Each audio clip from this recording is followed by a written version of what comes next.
Bing. Bing. Bing. Bing.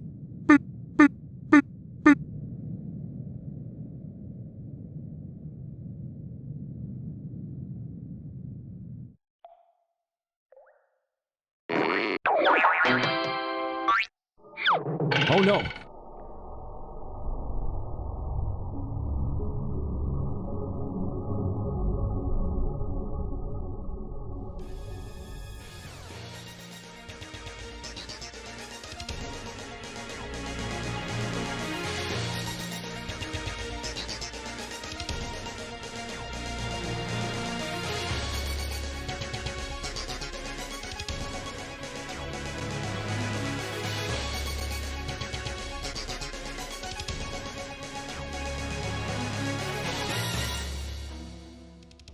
Yeah, it's a new take on the. It's a twist. It's a little bold, but in the new Disney's, in the Finding universe, Yeah. we had Finding Nemo, we had Finding Dory, and now in Finding Nothing, we're gonna experience what the ocean is really like.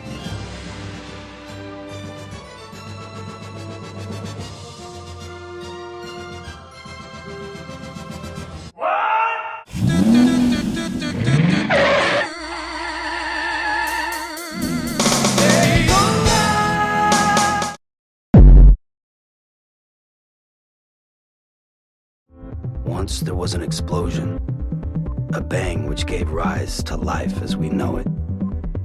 And then came the next explosion.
Hey you!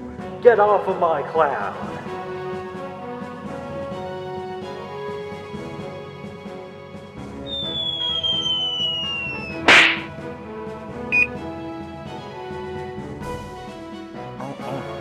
What's this? Oh, it looks like AA Japanese trash. Oh my god. What is that? Did it run okay? Is that a narrative game? What? Explain to me why this game is good. Why would I play a narrative game? I see people talking about this and I'm thinking, yeah, what is this game? It occasionally gets shilled. Yeah. And just on a whim, because I just really like I like Vanillaware. I like some of their stuff. I haven't played that much, but I haven't played Dragon's Crown, for example. I want to get at that actually, but then they made 13 Sentinels, which is a visual novel with like a mecha theme and strategy combat, and I just thought that was like so different than what they usually do. That what are you doing? I'm just looking at my teeth. Well, it's kind of like your teeth in a way. Oh. Like it's gorgeous. It's good to look at, and you can tolerate a little bit of visual noveltiness to get that Vanillaware goodness, you know? To get that creamy vanilla center. Yeah.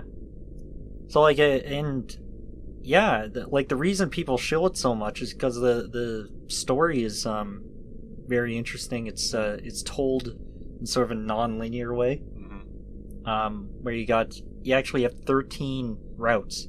And they all play out at the same time. 13 Sentinels. Yeah, that it works out, right? Wow. There are 13 stories that are all playing out at the same time. You can select them whenever you want, and you're supposed to piece together this universe by playing these routes in different orders. and all the characters have something different going on. Mm-hmm. And it's like it's got time loop shit, and it's got drug abuse. It's got drugs that you can abuse. It's got characters that are actually other characters that aren't revealed until later. Shit like that. It's got all the anime stuff.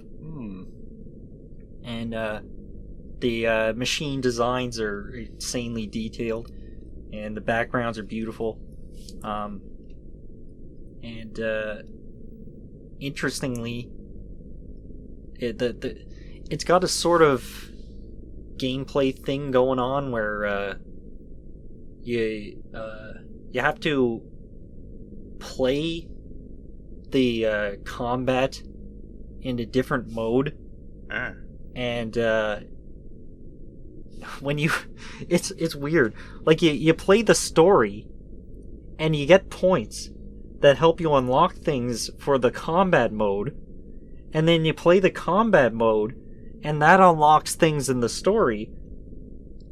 So you're just like willingly going back and forth between these modes. It's like it's an odd solution to like a weird problem where visual novels with gameplay always feel like they have too much story and too little gameplay. That's why I can't play Persona. Yeah. I just can't handle it. I can't get through it. Yeah, it's like I've started Persona 3 like 10 times. I just can't do it. And 13 Sentinels doesn't have a dating simulator built into it. So that's a plus. But yeah, it's interesting. I like it. And man, is it long. Like I've been picking away at it for a long time. It's been like I'd like to see how many hours I put into it. Just doing what I need to do, you know? Is it available on Switch? It's available on PS4. Just for PS4. That's it? Yeah. Looks like something to be good on Switch. Yeah, it would be good on Switch. It'd run on Switch too. Yeah. It's all 2D. Yeah, what's the point in having... Why isn't Dragon's Crown on Switch? I don't know. Why do we have these maybe lo-fi they're games just like not on Switch? Like, what is the point? Maybe Vanillaware just has a deal with Sony. Yeah. Unless Vanillaware's their side bitch. Yeah, I guess so.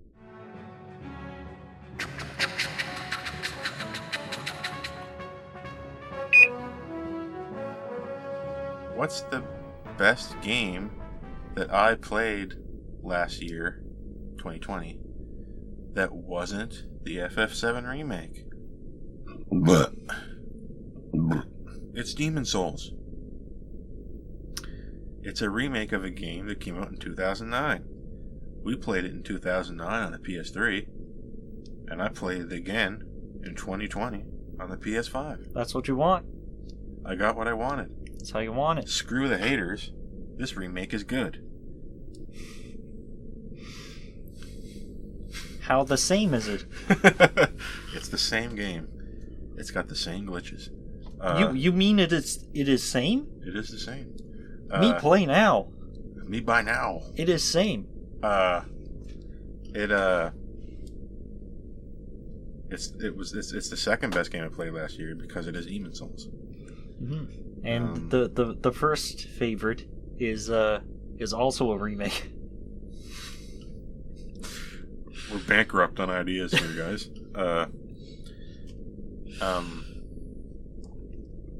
Demon's Souls fixes the things that were just straight up bad or broken, but it leaves some of the things that were fun but broken. Like, it leaves some sequence breaks. Oh yeah? That were enjoyable in the original. Like, they decided to keep some sequence breaks and some weirdness in. Right. But they fixed some things, like you can't hide from Flame Lurker now. Oh yeah. Like you could in the original. That was pretty exploitable.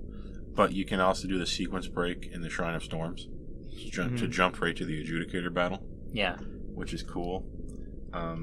It's smart that they left that in, just to surprise people who knew about it from the original. The same little, it's not a glitch, but little weirdnesses, like where remember how, I don't know if you know this, but remember how in the original Demon's Souls, if you touch one of the Archstones to go back to the Nexus or something, and the you touch it while spinning the camera will stay spinning. Do you remember that? I don't remember that. It did in the original, and it does in the remake too. There was a lot of jank. It might there's- have just blended in with the other jank. So some of the weird jank came through. That's how I know it's the exact same game. Like, Yeah. it's just the same skeleton, but with new shit put on it. So that, I mean, you're not getting screwed over if you want Demon Souls. Mm-hmm. And it is amazingly good looking. It's like FromSoft could never make a game that looks that good, as we've seen with Frankly. the Elden Ring trailer. That trailer looked bad. It did. In fact, do you remember when that trailer leaked a long time ago? Yeah. Like a few months ago, that trailer leaked, and we were thinking, "Oh, it's alpha. It's not gonna look like that." Yeah, it's not close. And then they showed the trailer. Like, I guess it does. Yeah. they showed the trailer yesterday, and it looks like that. Yeah. It looks like it could run on the PS3. Yeah. Like it looks like it could run on the PS3 at like 30 frames almost. Like it's ugly. Uh-huh. It looks like about as good as Dark Souls 3. I don't think it looks as good as Bloodborne graphically. Like what you see in Bloodborne. It's I guess so. But that's not it. How it looks is not everything. But Of course, it is FromSoft, so I'm worried about the performance. Traditionally, FromSoft doesn't give a shit about performance. Yeah. Why is that? Like, 'Cause they don't care. Like they're one of those Japanese AA developers. Yeah. Like just cranks out shit. Yeah, like And they end up making a handful of masterpieces and just milking those forever. yeah, That's their legacy. they should get Blue Point to remake Elden Ring now. To make it look good. Why not? To make it look good. Yeah. Elden Ring would benefit greatly from that, I think. Yeah. It's like, FromSoft is still FromSoft, no matter how good their ideas end up being. And they, they could go with a couple more triangles, just Have people a clued couple in? more triangles here and there. Have people clued into this idea that all these games are the same? It's just like Demon Souls came out. And then Yes. What if we had Demon Souls with an interconnected world? Yeah. And then it's like, what if we had Demon Souls, but it was like Victorian and had like counters and stuff? And then we're like, wait a minute. What if we had Demon Souls, but it was like samurai stuff? And now it's like, what if we had Demon Souls, but it's got a horse? Well, it has a horse. Hey, it's got a horse. I'm still buying that garbage though. I'm still buying this garbage day one and 100%ing it. Like, yeah, I mean, you can't stop me. I'm getting. Bitch. I am very. No matter how many games you make. I'm so tired of the narrative style of these games. I'm so Well, it is a little. done with it. Yeah, it's like yeah. I can't. I couldn't play that game Blasphemous.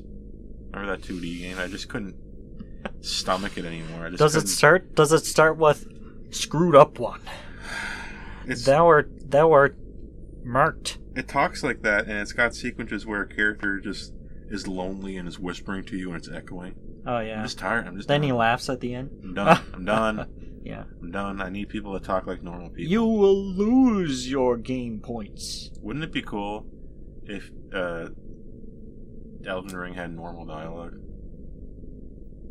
I'm thinking maybe Elden Ring is going to have more dialogue. Yeah. Because a lot of Souls games don't have characters talking directly to the player. Elden Ring had several of them instead of like the average 2. Once you reach 3 characters, I think you're an RPG at that point. Yeah, I liked it in Demon Souls, and I was already getting tired of it by the end of Dark Souls 1, but I could kind of handle it. Mm-hmm. And then Bloodborne didn't really have a lot. Bloodborne was strange. It's like it bucks a lot of those trends. It's very different. If you think about Bloodborne, Oh yeah, Bloodborne has more. you're talking to Gehrman, and he's just kind of like talking to you normally. Yeah, If you think about it, it's different. there's some. Well, remember knocking on people's doors in Bloodborne and Yeah. having them respond? Yeah, That's different. yeah. You knock on the door and they get out of Like here. they don't really have like random NPCs that don't do anything. Yeah. Every NPC is extremely important in these games. Yeah. Bloodborne kind of felt a little bit lived in. Yeah. Maybe Elden Ring's gonna be more like that. Maybe. and less tight, like Dark Souls 1 was. Imagine if Elden Ring came out and it sucked balls. Oh God, What would that be like? the possibility is always there, because there was Dark Souls 2. I know, I'm just worrying about these things now a lot, you know. Yeah, Dark Souls 2 got really close to just sucking ass. I know. It's like being garbage. It's like, it's so bad that people pretend to like it to look different. Yeah. I see a lot of people. It's going away. It's slowly going away. People pretending to like Dark Souls 2. I can see it slowly fading away. But there was a good year or two there. People were really pretending it was the best one. Mm-hmm. It's not. I don't know what Maybe they. thinking. What are they thinking? You have a Souls game where you can make the characters go away forever, the enemies. So you're just walking around with nothing. Who thinks that's a good idea? It prevents grinding. Kill them enough and then they're gone forever. Yeah. What? But there's always the PvP chuds. Oh no. Those idiots. They're always wandering around like specters in the dark. It tried to implement torches and failed. Like, oh yeah, it has torches. But it had no darkness. No, it has no darkness. So it's easier if you want to light a torch. It's easier to go into the room, kill all the enemies, and then light the torch. So you go into the room, kill all the enemies, leave, and then come back with a torch, which ruins the gameplay, because you're supposed to be thinking, do I want the sword or the torch? And you're trying to balance the two. It's way easier to go in there blind and just kill everything and then light the torches. Yeah. It's so stupid. The game defeats itself a lot in a lot of ways. It defeats its own design a lot of times. Yeah. So anyway, that's enough about Dark Souls 2. Demon Souls is the best game I played this year.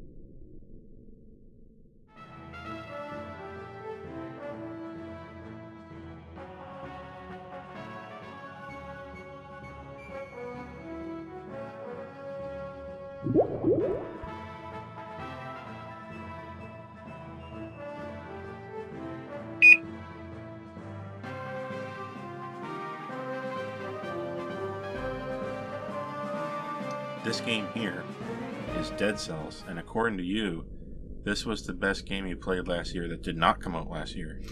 What is Dead Cells? And it's interesting that it happened to show up here, but let's ignore that. Anyway, this is the one I picked for my best game that didn't come out this year, that I played this year. So I've been picking away at this game called Dead Cells. It is a indie roguelite action Souls-like. Oh man. Friggin' yeah. With with randomized loot. Oh man. And shit. It's dude, it's got it all. It should be Game of the Year, but sadly it didn't come out this year.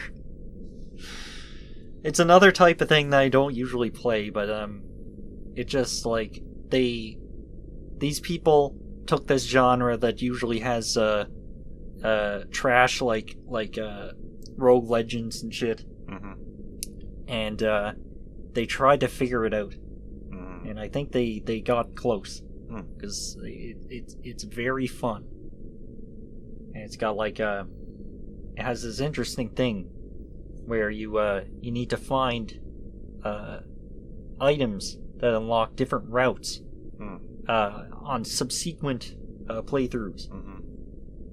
As a result, it kind of doesn't feel like you're doing the same thing over and over again, as long as you're skilled enough to get to where you need to go. Now, I haven't figured out the end game portion. It might just be a matter of getting good enough to like beat this boss I'm stuck at. Because there's a boss that you're supposed to get stuck at, and that's how it does this whole roguelite thing. So, you're just trying to get good, basically, is what you're saying. I guess. Like, I'm at a stage right now where I'm just trying to get better, because it really ramps up in difficulty. A run will take like 40 minutes, but there are a bunch of different places to go. And some places will give you more items, but they're more difficult and stuff like that. And like the number of items and the things you can do and the way they interact with each other is really interesting. There's a you have a weapon and you have two like tools. You have a weapon and a sub-weapon, and then you have two tools. And the tools could be something like a turret, or they could be something like teleport behind the enemy, or they could be something like dash through the enemy for damage, or they could be something like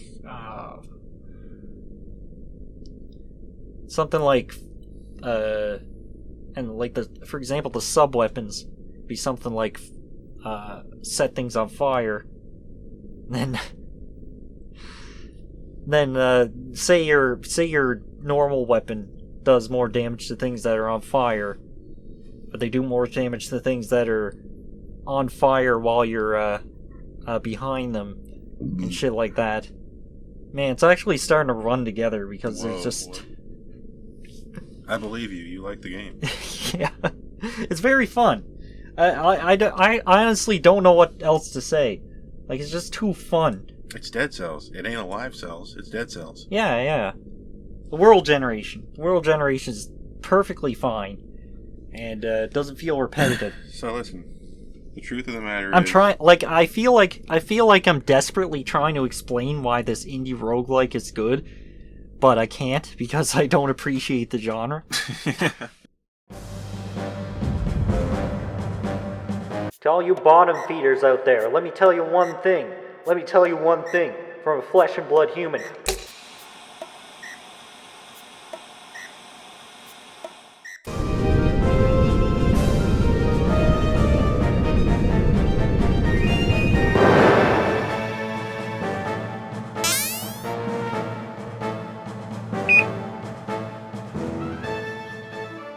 We've encountered another video game. I played this game last year, and if you can't tell, Grandia 2 ain't new. Grandia 2 came out on the Dreamcast, and I played the Dreamcast version. What happened was they announced that a Grandia 1 and 2 collection was getting a physical release on Switch, and I was like, oh, that's kind of interesting. I might play that. And then I found out that it was like an ugly, weird version, and it was like nasty, and it was something about, I don't know if both games were on the cartridge or something, but there was something weird about it, and I said, I'm not gonna bother with that, and I got it for my Dreamcast, and I was like, you know what, let's just play something on the Dreamcast. Yeah. And I got Grandia 2 on the Dreamcast. It's a Dreamcast game. The way it was meant to be played, buddy. Yeah. And Grandia 2 is a short and sweet JRPG. It's weirdly short, but it's a lot of fun. It has a combat system that, once you get the hang of it, you realize there isn't any other game that's like it. It's very weird. It's like, you know how you in Final Fantasy you have an ATB kind of in the older games, and you act when you get ATB. Your ATB meter is filled. Your active time battle. In Grandia, the enemies have that too, and they're gonna act when it's their time to act, and it doesn't matter what you're doing when they do it. So if you both are acting at the same time, you can clank.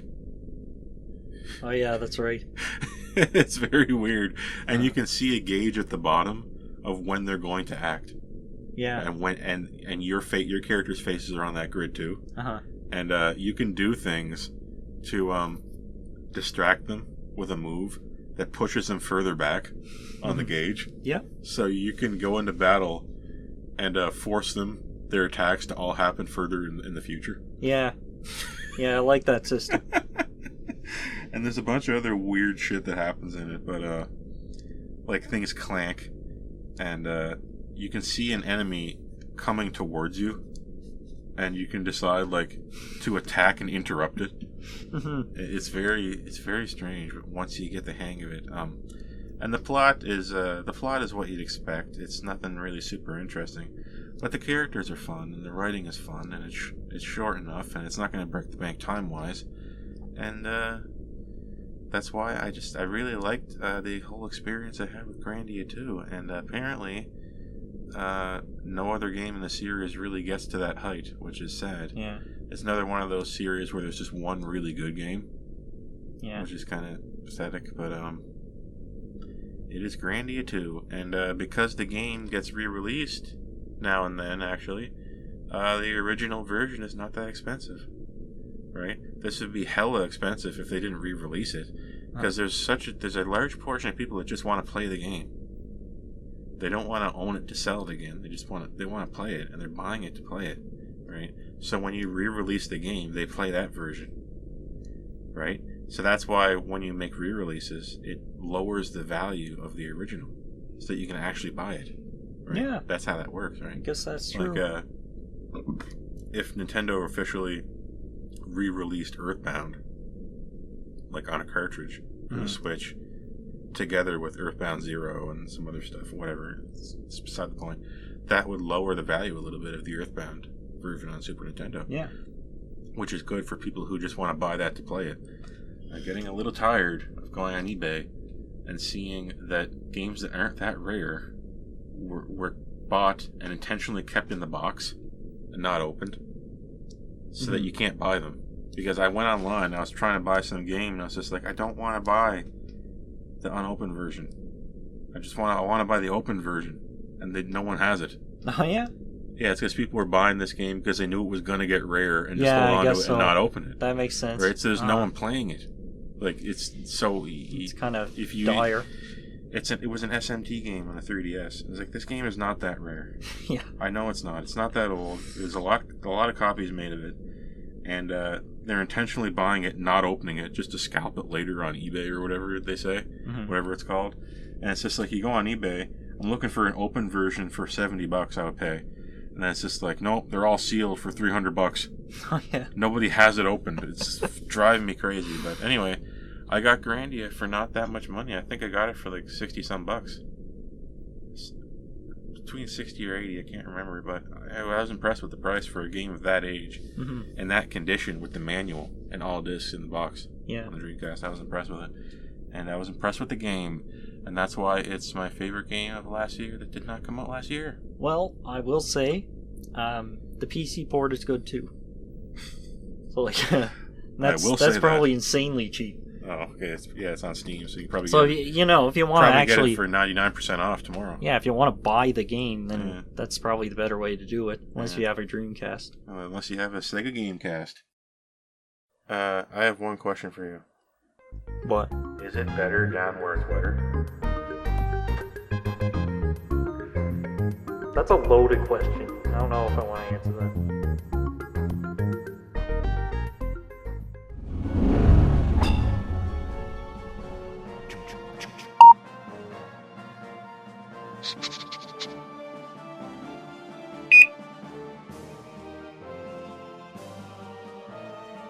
Listen, we have an award for this award season, the Kids' Choice Award. It wasn't my idea, but this is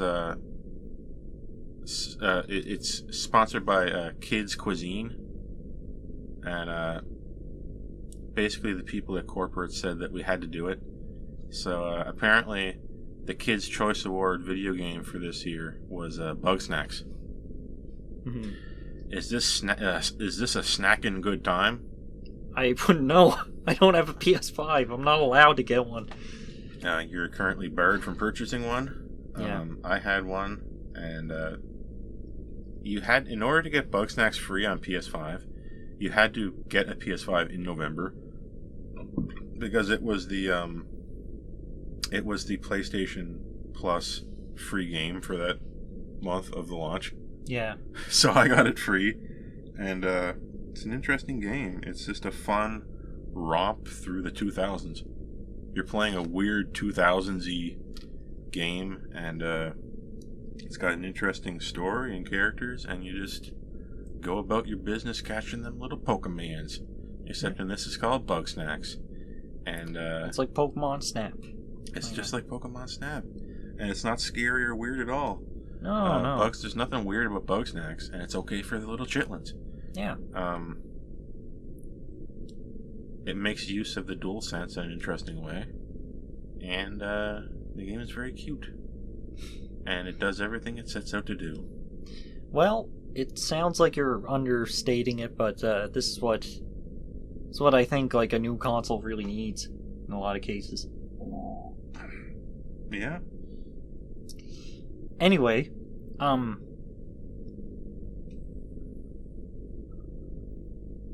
Anyway. That's the snacking bug. Let's snack it up. The bug? A little bit bug. Just a tiny bit bug. But mostly snack. If we put it into the recipe identifier, it would say 40% bug, 60% snacks. And 12% microplastics. Yes.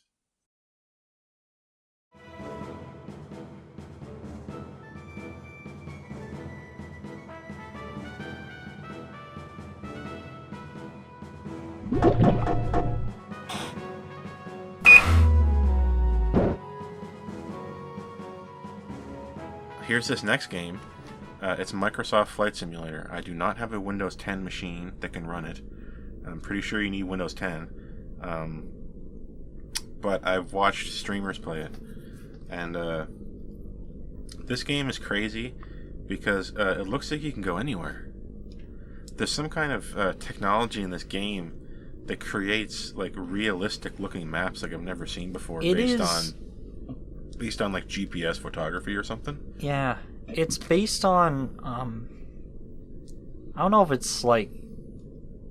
it steals from Google Maps or Bing Maps or anything like that. I think it's Bing Maps, because they've been doing like, I don't know how you map the whole world and like automatically create buildings and stuff, but I think they like use some sort of algorithm to guess the dimensions of the world, basically, and then go in and for like major cities that people might be interested in going to, they go in and tweak it. They just edit it themselves. I seen a guy streaming this and land in this tiny spot that like no one has ever heard of, and like it looked very good. Oh, it was mind blowing, and not to mention the fact that the game itself just looks amazing. I thought it really does. Yeah, I thought Flight Simulator X, when you put all the mods in it, I thought that was like the best looking thing ever. But somehow, Flight Simulator looks better than that. Because I played FSX and I modded it and stuff, and I thought that's pretty cool. I didn't do any of the landscape mesh modding, but I did put in like mod planes and stuff, and it was pretty cool. But this new one, it's just called Microsoft Flight Simulator, so we're doing that thing. Yeah, where we're just calling it.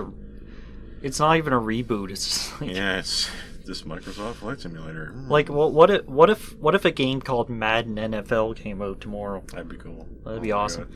Imagine if Microsoft Flight Simulator was called Microsoft Flight Simulator. The sky's the limit. I guess. But anyway, does Flight Simulator X have access to the entire world? Yeah. So most of these games, I think all these games have access to the entire world in some form. Because like, I know the first one had a really spotty sort of map of the entire world. Did we not play an old version of Microsoft Flight Simulator on your computer like 20 years ago or something? Yeah, I have Flight Simulator 98, I'd like to say. Yeah, I remember we crashed it's a Flight plane. Simulator 98. Yeah, it was pretty funny. Yeah, and like I was looking online, they got mods for it and stuff. Not for very long. Is there still a vibrant community of Flight Simulator 98 hardcore enthusiasts? Nah, not for that one. Yeah, there's not enough nostalgia for it, I guess, but yeah, even the first one had this like really shitty map of the world. It's kind of interesting to see because it's almost accurate, but it's so like you can't even tell what you're looking at. Yeah. It's like, why even bother? I know, but now they're getting closer and closer to like actually, Like, why not just take this map, put it into Minecraft or something? Then you have, like, then you can just explore the world. Don't talk. I mean, hey, at Microsoft conference tomorrow, they could announce Flight Simulator cross Minecraft. Oh, where yeah. There's like some kind of collaboration where you can go to Minecraft Island and Microsoft Flight Simulator. Oh my god. That'd be funny. That'd be awesome. Yeah. Yeah, they should put, like, themed islands in the Microsoft Flight Simulator.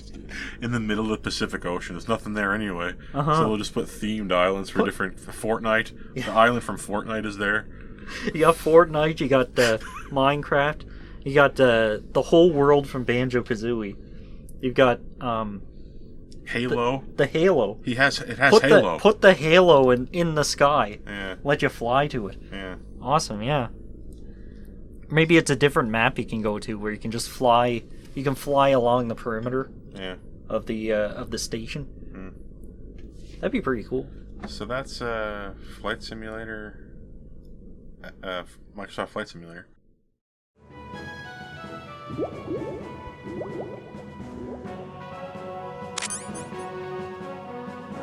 Sir, I'm gonna have to ask you to leave.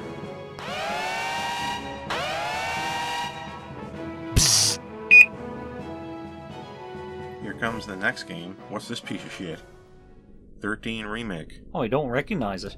XIII was a game that came out on the PlayStation 2 back in the day.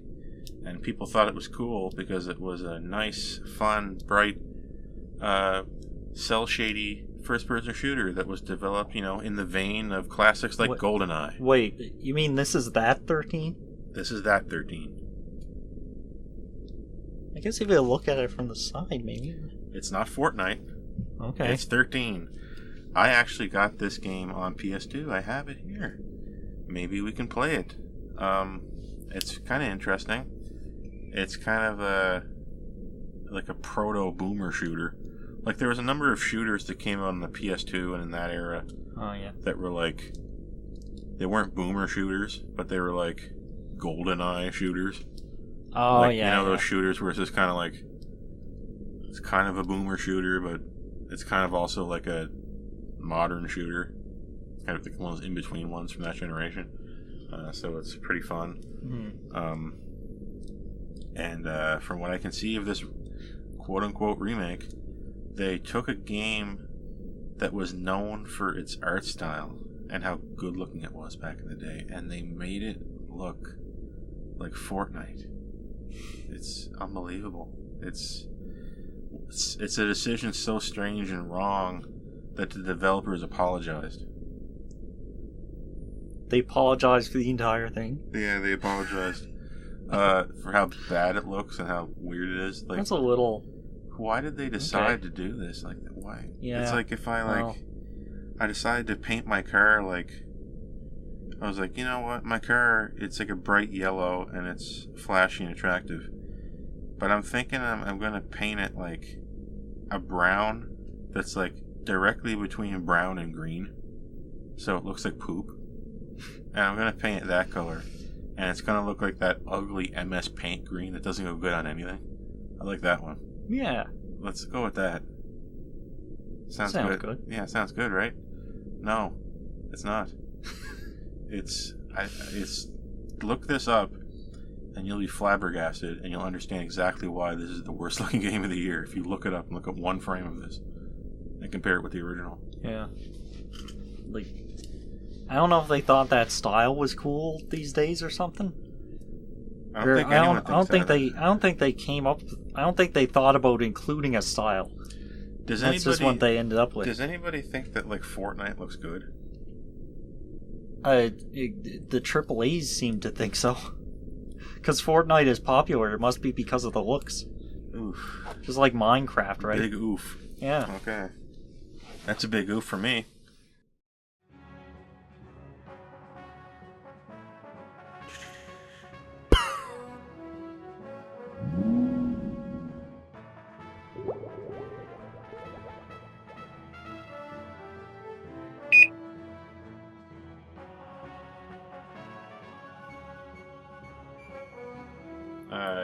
I'm sure you're aware of the game Deus Ex. Yes. It's 20 years old now.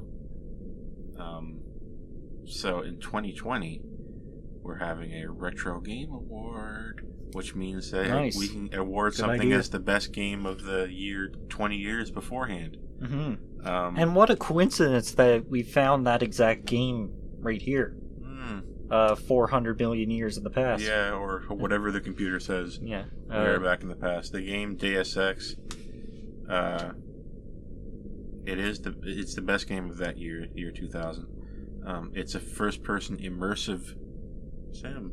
Have you noticed that genre, immersive sim, showing up? People calling things immersive sims. Yeah, that's what they've decided on. Yeah, like Cruelty Squad 'Cause, and like- stuff like that. Like games, shooters that have a small detailed area. Mhm. They call that immersive sims. Shooters where you hack and you build your stats and you install mods to yourself and you have a gun that does something different or something. Did Deus Ex? It's a really specific genre, but Did it's Deus Ex invent that genre? Deus Ex. I think it would have been. It was really different at the time. No, I think that would have been System Shock 1. Right? Yeah, but it's not nearly as good as Deus Ex. Well, yeah, but it's still an immersive sim. Yeah, you're right. It's got techno mods and shit. I played that It's game. got Augs. It's very old. Yeah, System Shock 1. It's it's rough. a little hard to follow it's rough, but Mhm. Deus Ex. Deus Ex holds up. Oh, Deus Ex is still fun now. I bet you we're like 1 second away from a remake. You got that feeling that they're gonna announce that they're remaking? Are they making The any sequels? I think they're giving Right up now? on the Jensen games because Mankind Divided. What happened with that? Like Oh yeah, They released Mankind it- Divided was a little bit of a flop. they released Human Revolution, and everyone seemed to love it. Mhm. But then they decided, okay, we want to do more games in the future. So they wrote Mankind Divided to be a small part of larger plot. It's like Mankind Divided is written like there has to be another game after it to explain it. Right. So yeah. it doesn't have conclusive ending, Oh yeah. and it turned people off a lot. Like it was, And ironically, that led to it possibly not getting a sequel. yeah, that was the problem. It's Yeah. written like an MCU movie Yeah. that's just jobbing to another movie It's not a just to good set idea. it up. It's so Yeah. stupid. Anyway, that's what happened with that. So if we're not getting another one, it's possible that they're going to announce like a remake of the first one. And It did get a mod a few years ago Yeah. that got officialized. yeah, it has a mod that like improves the quality of life and the graphics, and it's pretty cool. But imagine how zoomed up a remake's going to be. Yeah. Yeah. Dude, we got crafting. And you're searching around for screws and putty to try to put this much of this to get Like this bullet. colored cubes, like in Prey, Yeah, like material cubes. it's going to be so zoomed up. It's going to have like in the top corner of the screen, there's going to be a big thing with a drop-down list of your quest and where you need to Oh go. God, no. And it's going to have a big Yeah. arrow at the top showing where you need to go next. Okay, I need to go here and blah blah blah. And it's going to have like default like zoomer vision where you can see through walls. Like you can see the outlines of people through walls Yeah. all the time, like right from the beginning. Yeah. You don't have to augment to get it. It's just like default zoomer vision. Cool thing about the cool thing about Deus Ex is like, I think this is why they made up a genre for it, because if you think about it like a shooter, it's a janky as hell shooter. Yeah, And if you treat it like an RPG, it's a janky as hell RPG. yeah. But if you treat it like an immersive sim, where it's all the pieces put together, Yeah. it's like one of the best things Fine. ever. Yeah, it's fine. Like that. Uh-huh. Yeah. It's the game. It's just like the game is just. It's like it's got it's somehow most games that let you do whatever you want to proceed have a bad plot because they can't figure out how to write it so that it counts for everything you're doing. Yeah. But Deus Ex somehow doesn't have that problem. The plot is fine. It goes off without a hitch. And you can break this game. You can smash it to pieces. And yet they let you, like, instead of finding the key that the guy tells you to get, you can be strong enough to break the door. Yeah. and they let you get away with it. Like, these days, they wouldn't let you. I know. They would find a way to make sure their narrative is what got followed, because they're the best. Yeah. And our narrative is true, and you have to stop and look at it. But in Deus Ex, they make it so that you can just do whatever you want to ruin it. Yeah. It's hilarious. And, like, finding open-ended ways to solve problems that you wouldn't think of is what you can do in Deus Ex. And Human Revolution had a bit of a, it touched on that. Didn't quite reach the full freedom like of the first game. In Deus Ex, I remember there was electrified floors, and you could, instead of getting the thing that you're supposed to do to turn it off, you can stack objects so that you can walk over it. Yeah. That's the type of thing that Deus Ex is about. They would never, like, a focus group would never see past that these days. They would see that as a flaw and not as a feature. Yeah. Deus Ex is just full of that crap. Yeah. Like, the game is so janky and weird that, like, you just stack a box to get over a guard. And shit like that. Yeah. And break a door. And, and so on and so on. Yeah. And it's like, I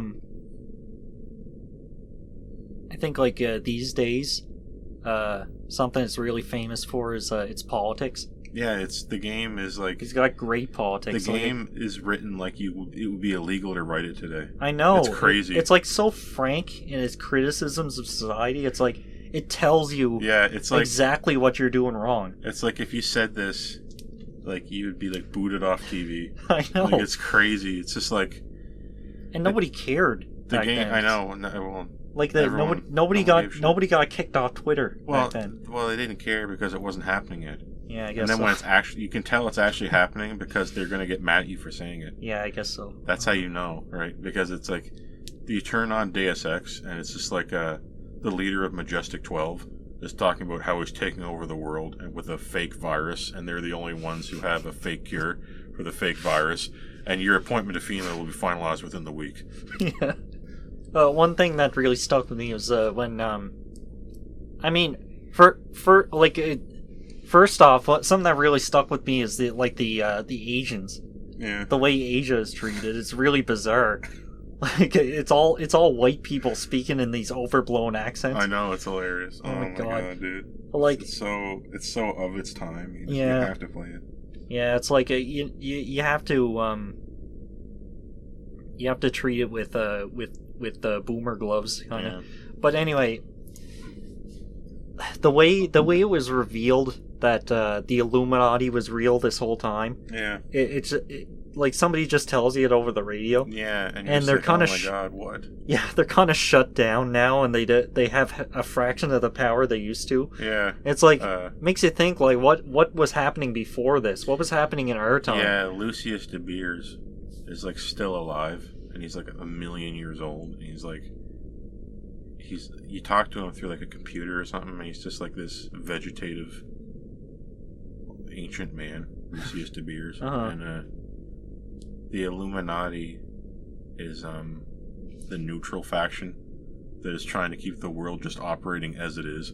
And to do that, they have to take away free will, because people can't. If people have free will, they'll just destroy the world. So that's right. Yeah. In order to keep things going as they are now, they have to actually forcibly make people not succumb to VersaLife and the Majestic 12, because they're trying to. Majestic 12 is trying to use an AI to make all decisions for the world, and they have Helios or whatever. Yeah, that's right.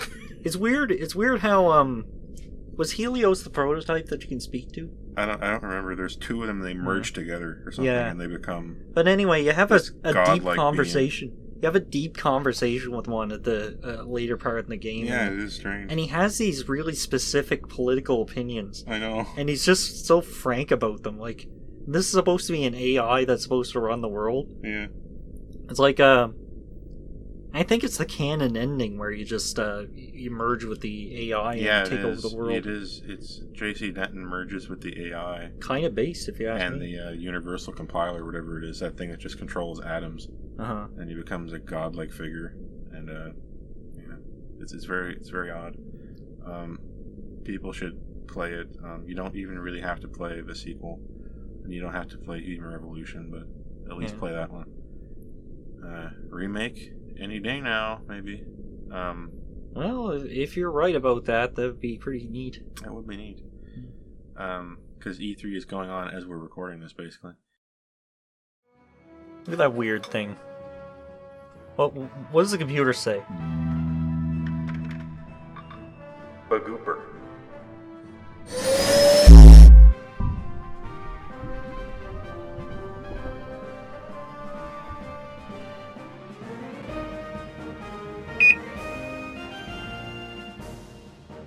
Here's FF7 Remake.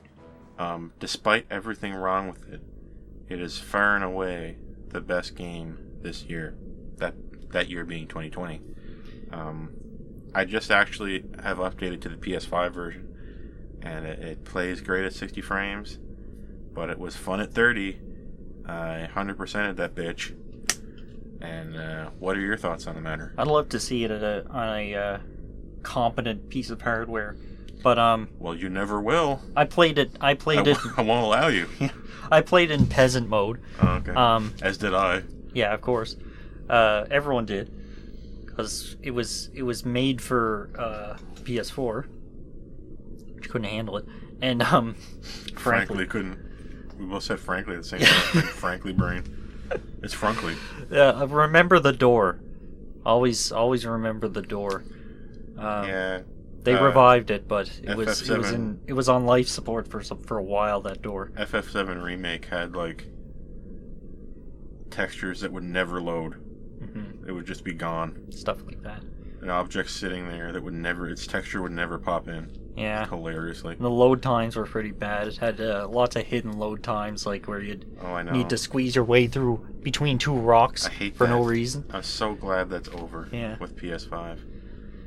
Anyway, it had design like that, but it.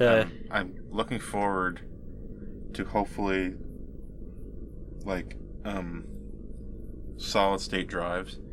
If they become standard across all consoles, it would be great to get that standard, because that would mean we don't have to deal with that anymore. Yeah, it's really bad.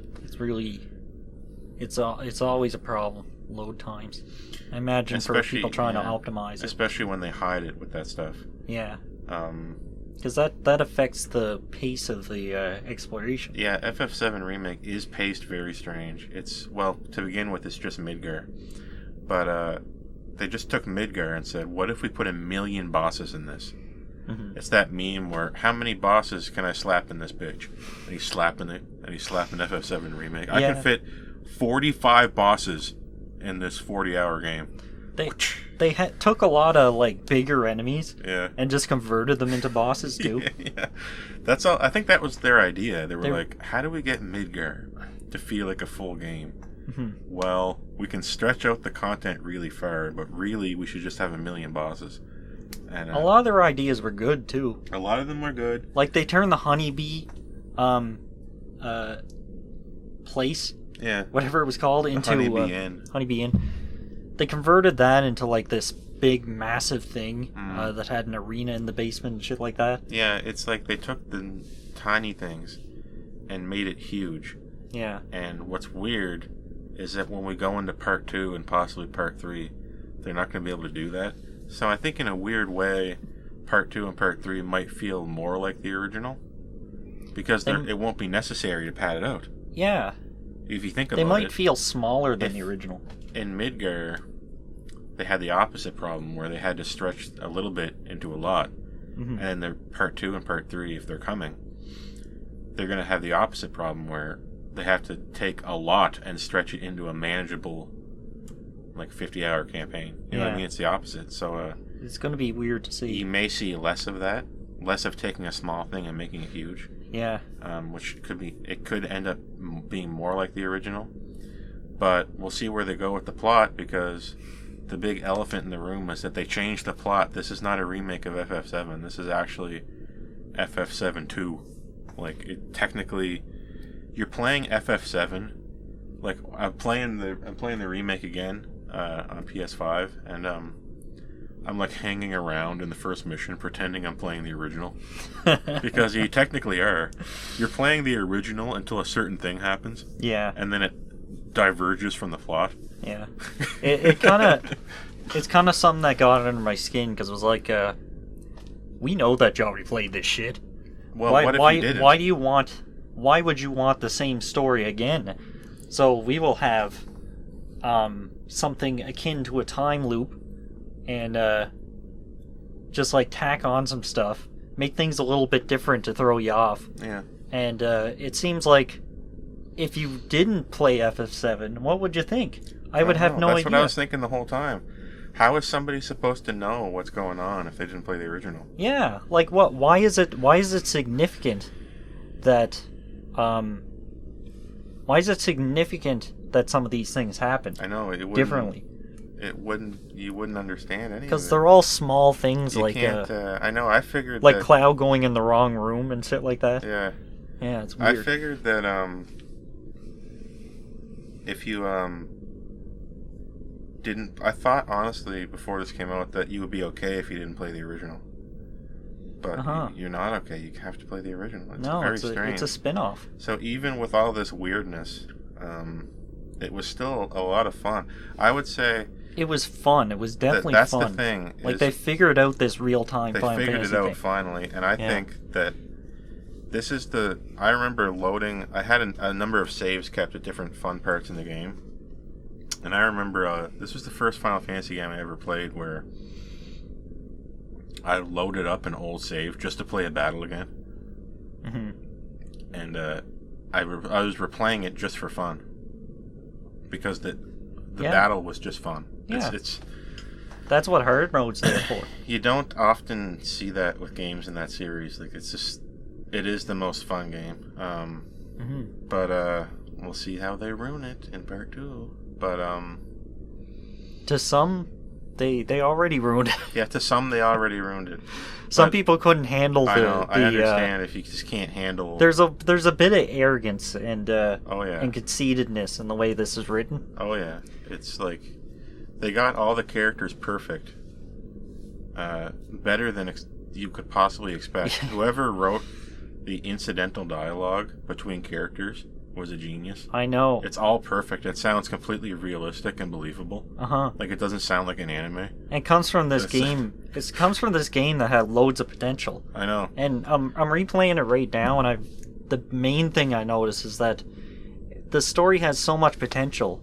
The characters have so much potential, but it's split up into these little tiny short dialogue boxes in scenes that last like 2 minutes. And it's just one point to the next, and it's like it doesn't dwell on anything. The incidental dialogue between characters in the remake is great, but the broad strokes of the dialogue and plot sucks. It's like and you can tell. I was very interested in watching streamers who didn't play the original play this to see what they were thinking, and they can tell when something is new is happening.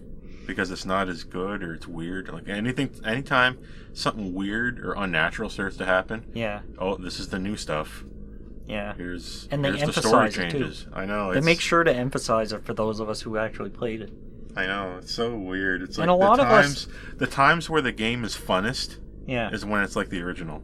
That's a problem. A lot of people like me just didn't pay that much attention to the Midgar section because it's the intro of the game. I know. It's not a complete story. No. So we don't care if like the initial trio survives or not. No. Like just as an example, they don't actually there's nothing wild going on there, but they change some stuff. The character development that was supposed to occur late in the game doesn't exactly matter. So a lot of the character development that was supposed to occur way later is front loaded into this game. Yeah. So, it feels like at the end of this game, we're meeting these characters how they were like 40 hours in the original. Mm-hmm. But they're supposed to be almost, by the end of Midgar in the remake, they should have been almost exactly like they were at the beginning. Yeah. Which means you can't have any character arcs in this game, in the remake. Right. And they blew their load on Sephiroth. I know. That's like the big disappointing thing. They just thing. couldn't stop. They couldn't stop themselves. What are people going to think who had never played the original? He doesn't explain why he's there or what the point of him is. They're just going to why is he here? At this point in the original story, Sephiroth is a legendary fighter. Yeah, you don't even really... No one knows where he is. No. He's just off doing his own thing. Nobody knows that he's a villain. No. Why is it then when he starts doing villainous stuff in the remake, everyone seems to know? It's like a... And there is a reason for that, but it's like... I know, but what are people going to think who never played the original? They're going to think, why... They're going to think at least the game is fun. Because I wonder if the developers were just saying, if we make the game fun enough, people won't worry about that the plot doesn't make sense. I think that's what... That is an odd way to think, but there's some merit to it. But yeah, I think that's why nice I loved it. That's why I loved it, and I think it's my favorite game of the year for 2020. Same here. It's not even close. It's a wonderful experience. Yeah, but there is the shadowy specter of Final Fantasy 13 that creeps its head, and there's some moments when you're going between towns over and over again, and you have to walk the straight line. Remember that? The linearity. You have to walk a straight line to go between towns, and I was just getting that 13 vibe so bad. Just walking down the same corridor, hiding, loading, and then walk back up the same thing, and then walk back up and walk back. I walked back the thing to Sector 5. I walked that path thousands of times when I 100%ed it. I just had to do it over and over and over and over and over again. Right. It gets old. That's how Final Fantasy 13 feels for the entire game. Yeah. You're walking forward, and sometimes you walk back where you came, but you're mostly just walking forward. And every once in a while, there's a little thing where you can go off the beaten path for exactly 1 second and find a chest. Yeah. That there is a frightening amount of 13 in FF7 Remake, which is weird to me. But I think you can just chalk that up to the I think it's technical the hardware difficulties. They couldn't figure out how to make it so that you could... Because the games... It had to work on the base PS4. Yeah. Which, when that game came out, it was, a 7-year-old console. And by the way... Almost no consoles have fast RAM or fast hard drives until just very recently. This is the first time we're starting to see consoles that have, like, a competent CPU. Yeah. And competent speed. That was the thing that's holding them back all this time. But, that being said, this game had to run on base PS4, which was 7 years old at the time. And by the way, nobody can get PS5s. And you can tell Sony knows this because they just announced that God of War Ragnarok is going to work on PS4. Oh, really? That game's coming out next year, so that means that game has to work on 9-year-old hardware. So that means people who have a PS5 are going to not get the benefit because it had to work on that. How are they going to make a God of War? It had to work. They were having the problem that Microsoft has. Microsoft wanted to have every game work across all their platforms. Yeah. Which means it can't take advantage of any of them. Yeah, right. Which is why Halo Infinite looks like a PS2 game. Because it has to be so optimized that it has to work on everything. Right. And they're talking about how you can streamline this process and make it look better and blah, blah, blah. I don't believe that. Because otherwise, why would people be disappointed by God of War Ragnarok being on PS4? You know that they have to design the game now so that you have to hide loading. So it's going to feel strange when you're on PS5 and walking straight slowly for no reason. Yeah. You're like, I thought we were done with this. FF7 Remake solves this like with a million quotes by having like 3 different types of automatic walking speeds. I know. For the slowest is where you're squeezing your way in between some rubbish. Yeah. And it takes like 30 seconds every time. Yeah. And it's part of the reason that I haven't finished hard mode yet. Yeah. So I'm just not into that shit. I don't like it either. I'll do it once I'm done with the original game. I'm so looking forward to. I was so looking forward to not having to do that anymore with PS5, and I mean, every PS5 game I've played has been at 60 frames and has no fake loading. It's crazy. It feels so crazy It's like you can breathe again. It's like being allowed to breathe. Sounds good. It's like we're finally done with that, and it's so good. But now I'm hearing that nobody can get a PS5. So No that one they can can't get a they PS5. can't make these things standard. Yep. God dang it. It's driving me crazy. Because Horizon Zero Dawn, Forbidden West, also is on PS4. In other words, sell They your can't- Bitcoin. Yeah, now's the time to sell. Time to sell your Doge. Quit hodling. Human decency demands that you sell your Doge right Quit now. hodling. Get the money, convert it to USD, and get the PS5 or Series X or whatever. Just get them up so that they know people have them. Because we can't have these games coming out on 10-year-old hardware. Yeah. And we can't. And let the console companies and the pre-built PC companies get the hardware they need, so they can stop jacking up the price. So that you don't have to pay $1,200 for a GPU. Whoever heard of that? Anyway, at least it wasn't like Cyberpunk. Cyberpunk runs on base PS4 ostensibly because it says PS4 on the box. They didn't even bother. Can you really say though that it runs on? No, PS4? you can't because they had to refund it. Yeah, you get refunds, and they took it off the store digitally. They redacted it from the PlayStation Store. It's not on PS4 bad. anymore. Yeah, it's that bad. It says listen. I know I just went on a spiel about how things should run on new hardware, right? But if you're selling it in a store and it says PS4 on it, it should run. Right, it should be playable. Like, it shouldn't, You'd think so. Just not work. It shouldn't be so bad that you can get refunds. That's the thing. When you're getting refunds, that means you got a problem. It means you got a problem you can't hide. And it's a problem when you need to tell a company like CD Projekt Red something like that. Well, we'll see what happens with FF7 Remake Part 2. If it's better, I still love this game. That's why it's Game of the Year. Yeah.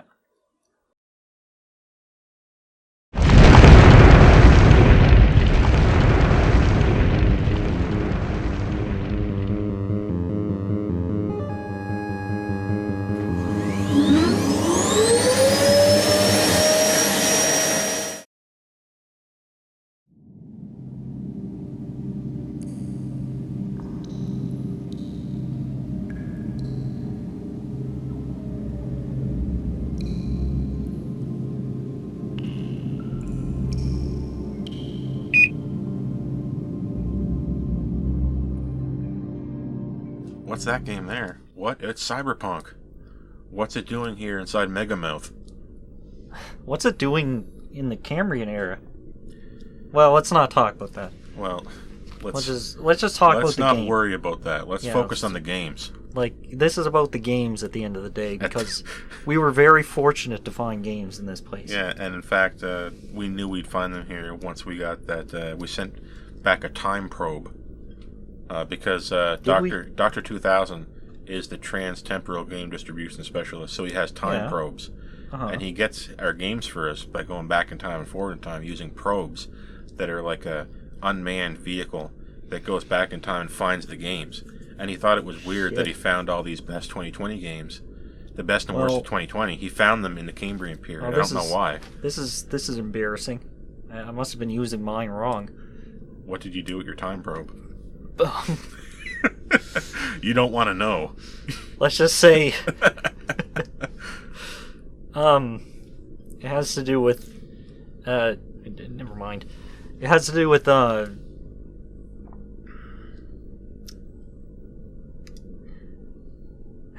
with putting yourself on the spot to come up with the joke. Okay. Let's cut that. You should have said it had to do with dead bodies. Yeah. So Cyberpunk 2077 is the worst game of the year. Is it the worst game of the year because it plays the worst, or is the least fun? Not really. It is the worst in spirit. It is the worst game. We have a track record. It is the greatest fall. Yes. We have a track record of giving games the worst game of the year award that deserve it because of their failures and what they do to the industry. And Cyberpunk 2077 has told us that there is no more faith left to be had in CD Projekt Red. They were a golden boy for like a good 5-6 years there. For some reason, Witcher 2 just exploded them into popularity. I like Witcher 2. I played it. I thought it was fun. Yeah.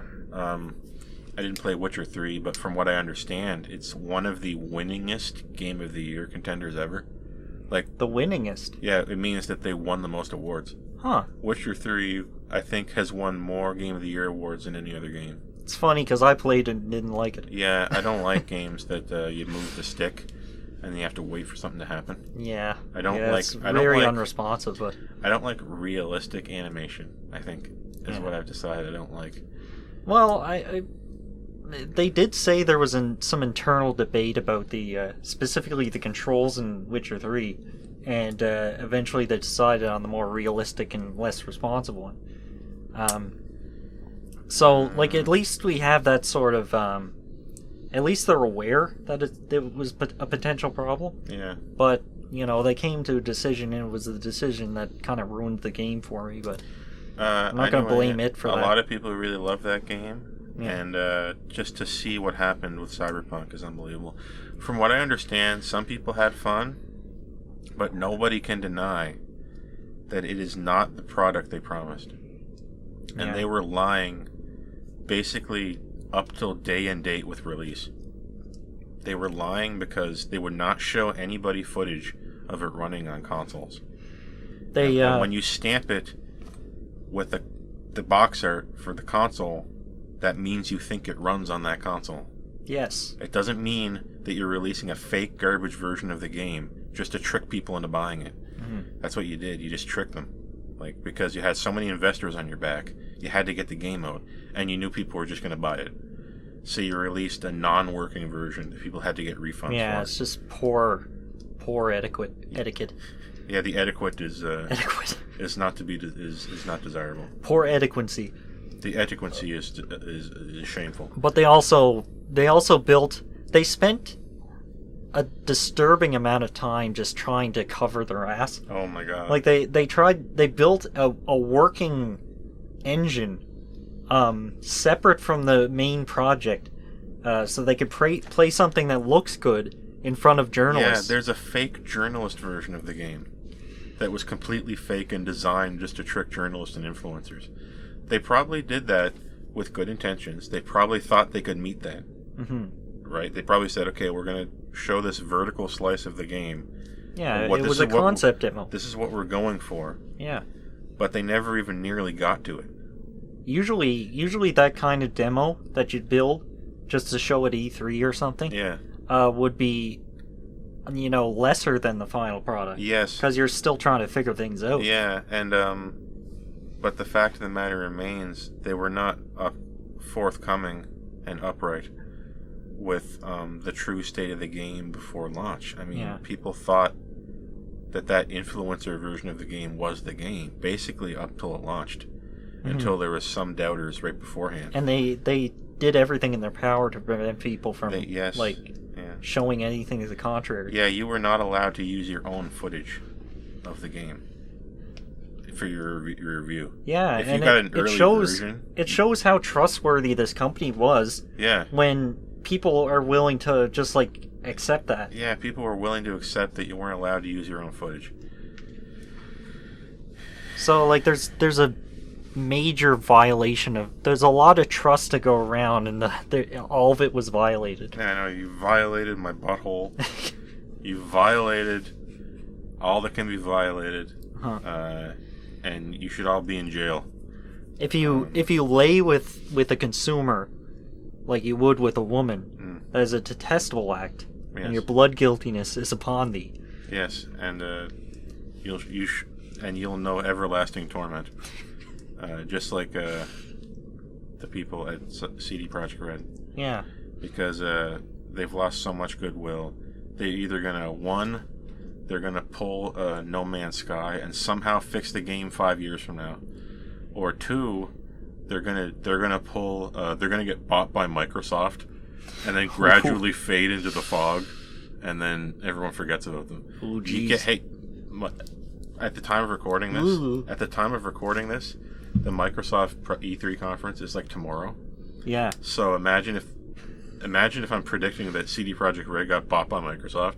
That's the worst fate. It's like worse than being converted into a Korean gacha grind 'em up. Yeah. Like I'd rather become a Korean grinder. Like look at what happened to Rare. Good God, they wouldn't let them do their thing. Gone. You cannot make any games anymore. Rare was good at one thing. I know. And Microsoft didn't let them do it. There's a million different cases at like Redwood Studios. And Microsoft hates video games. Yeah, and oh my God. Who else did they buy? Bethesda. Oh my God, Bethesda. That's right. This is more recently Bethesda, but they bought Bethesda at its worst. Yeah, they bought Bethesda at the exact moment no one trusted them. Uh-huh. After Fallout 76. I wonder if they timed that. They're like, okay, listen, we know no one trusts you anymore. So you can buy it for cheap now. Yeah. No one cares now. You released that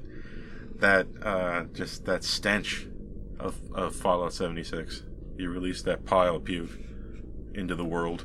And this even influencers that were totally in the tank for Fallout couldn't stomach it. Like people that would give Game of the Year to whatever Bethesda shit out every year over and over and over again, couldn't handle it. Even they were like, okay, this is crazy.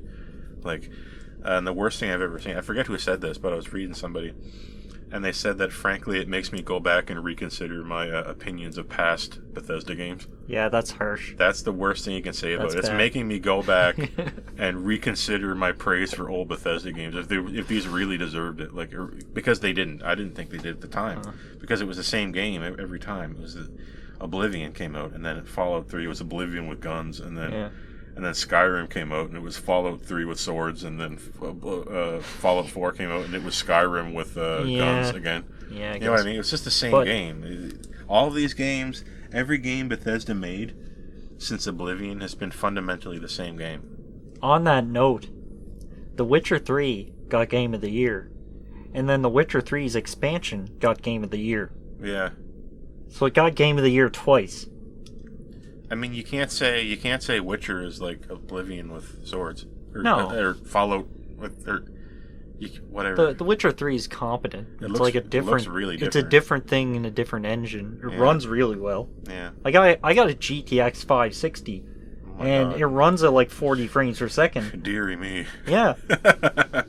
Like the things that I've been able to pull off in optimized games is just crazy. Well, I don't know when. I have an R9 270X. Is that ahead of the GTX 5 whatever? Well, I don't remember. You could run Doom at 60 frames per second, and I couldn't. Oh. I remember that. Okay. I don't know what the GTX now. I can't in my mind equate that to when that came out yet. It was 8 years ago. Oh my God. Like I bought the PC 8 years ago. Okay. I thought it broke. It did. How'd you fix it? What'd you do? No. I that was a long time. It was a long time ago that I got the game and on sale and played it for a little bit. Oh, okay. That was before it broke. Okay. I'm gonna get something a little better. Like I'm waiting on something a little better, but they're all expensive as hell. Yeah, see, that's the problem. You never will because you're playing the waiting game, and every time you wait for a PC part, the next one comes out, and you're like, what? No, I but there's a specific situation right now because We're in a bit of a sitch. I wasn't in a situation last time. But we're in a bit of a sitch now because we can't get these chips out of Taiwan, and everything's too expensive. Are you gonna get the GTX 3090? No. I might be able to get something in between. Are you gonna? Might be able to swipe something in between. You should sell both of your kidneys, both to get the GTX 3090. Oh God! On an iPhone, people are still buying them too. To go along with your GTX 3090, you have 4 gigabytes of RAM and an i5 CPU. Every time I see some friggin' some low life e-celeb snatch one of these things, I die a little inside. You wonder if this is really happening. Wait, did you really get one, or are you just deep faking it? Did you make this yourself? Like, what the hell? Yeah, I do wonder about these things. I have different schizo-pilled ideas about how influencers get things. Yeah. And like how they're talking about how impossible it is to get it, but they all have one. Yeah. And it's possible. They all have those really white, clean-looking rooms with a thing in the background that changes color for the lighting scheme, like purple. It goes between purple, and they got the lo-fi hip-hop in the background. Yeah, I think that's necessary. I have well, not the hip-hop, but... I have unnatural thoughts about those people. Yeah, well, they're scum. Yes. But, I mean, they're harmless scum, though, right? Yes. Like British. But, they, like the backlight, that's really important for, video compression. Yeah. Because if you got a dark video, that can really screw things up. I know, you really gotta have a lot of light. Yeah. So that's Cyberpunk. That's why it's the worst game of the year. And it deserves the award, and I don't care what anyone thinks. If you disagree, click like. If you agree, subscribe.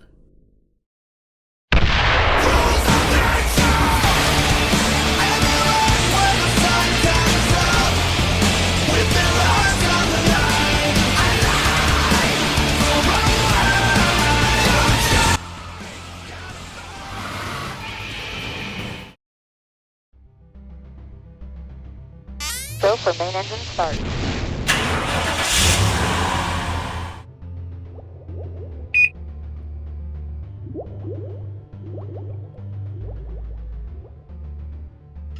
Listen, there's one more game. Secret just between you and me. What? That I just saw going by. There's one more game. It's Waluigi's Island. What? What's that? I don't know. I don't think this is a real game. Oh no, I know.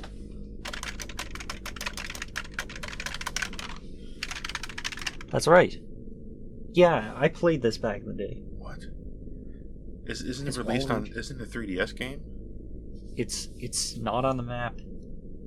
Very bold of them to release a 3DS game this late. Well, no, it's a bit older, but it was let's just say government disclosure. Okay. There was an agreement recently. Okay. And now this game is open to the public. Okay, so it's kind of like a freedom of information request. Yeah. Okay. And they got it. They got it unsealed, basically. Yeah. It was found in a meteorite. Oh, okay. That's different than what I thought. So Nintendo, that's what they tell you anyway. Nintendo released a game. The truth is much more dire. Nintendo released a game that they found in a meteorite. What the heck is this? But because they didn't want Waluigi's true nature to come out. I mean, they're waiting until a certain amount of time after he was dead before they say it. Yeah. They want it to not be too soon. Because Waluigi has died. Right? Yeah. Canonically, he's dead. So. Let's just say he did kill himself. He did. No, not at all. I mean, there was that. There's a reason the conspiracy theory was hammered down on so hard. Yes, that's right. Like, you can't talk about this on Reddit. You can't talk about it on Twitter. Waluigi tragically did a double backflip off the top of his bunk and broke his own neck on the floor. And Nintendo he shot himself in the foot. Yeah, and died. While the guards weren't looking. For the 1 second where they weren't looking. Yeah. He shot himself in the foot and then broke his neck. So this is Waluigi's Island, and it's not on a map anywhere. No, you will not find Waluigi's map. You won't find Waluigi's Island in Microsoft Flight Simulator 2020. Wow, really? No, it's just not there. What do you do in this game? It was removed. I think it's like a management sim where you manage resources that come through from like Asia and like southern United States and South America. Why would Nintendo? They just say resource. Like they don't really touch on what kind of resource it is. Okay, so we're just kind of shipping things in cereal boxes across the border. Yeah. Okay. Yeah. Cool. And for some reason they need to be kept under a certain temperature, so you got to manage that as well. Okay. And It's interesting that we finally got a Waluigi-centric game. Yeah, took so long it's to get it. unfortunate that it was like this mysterious thing that needs to be covered up by the government until the Cold War ended. But we can't. We're not all J.C. Denton. We can't learn these secret things about politics. But cool. But now we can. yeah, And that's now we know about Waluigi's Island. That's Waluigi's Island, and you can check it out in the 3DS. Is it a 3DS game? Yes. Check it out today. No, it's a Nintendo DS. What? A DS game? Yeah. Released what? By Tecmo Koei.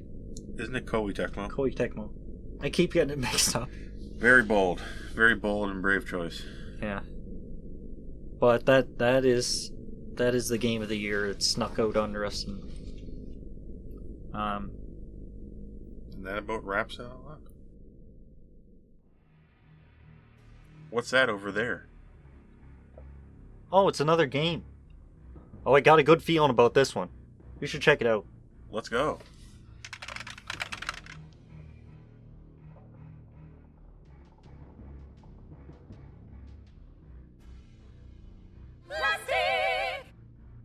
Did you hear that? What? Exactly. It's too quiet. Watch out!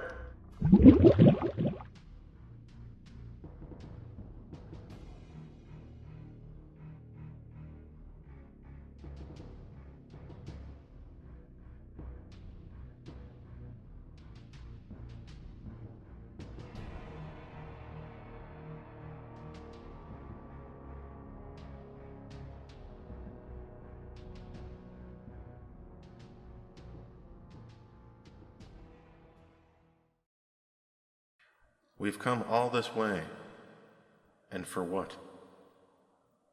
If someone in the future finds this message, understand that we've learned nothing, and we've achieved nothing. I represent the hopes and dreams of all living American species and subspecies. Even if my identity, my corporate identity, may not be represented by words on paper or any of that complicated shit.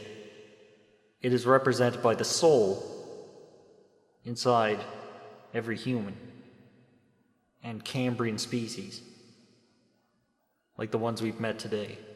There's no bathroom on this submarine.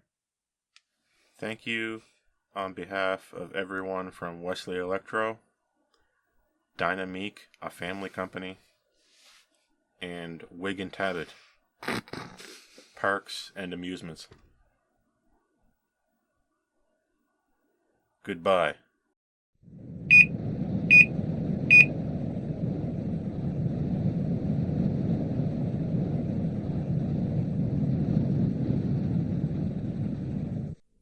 Well, I guess that's it. I guess we're Disney's Frozen.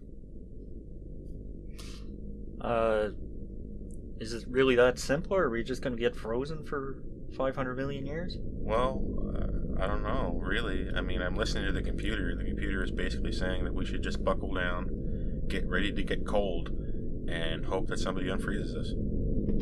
So it really is that simple, and there's nothing left we can do. And unfortunately, the process is irreversible. I don't know who designed this, but we can't go back now. Sounds reasonable. So we're going to be solid as a rock. In 3, 2, 1. Bye-bye. Bye-bye. Bye. Bye-bye.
So did something happen? My drink thawed out too. Oh, cool. That's an advanced system. Yeah. It's keeping your drink from going stale. Yeah, it's still good. It's still carbonated. Yeah. It's still fizzy. Well, I guess we're back in the present now? Yeah, I guess we're not dead. What year is it? 1999. Just everything's how we left it. Yeah. Thanks, whoever saved us.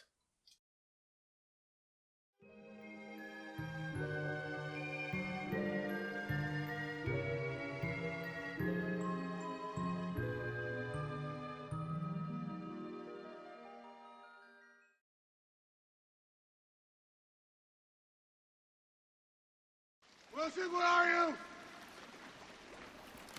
Wilson!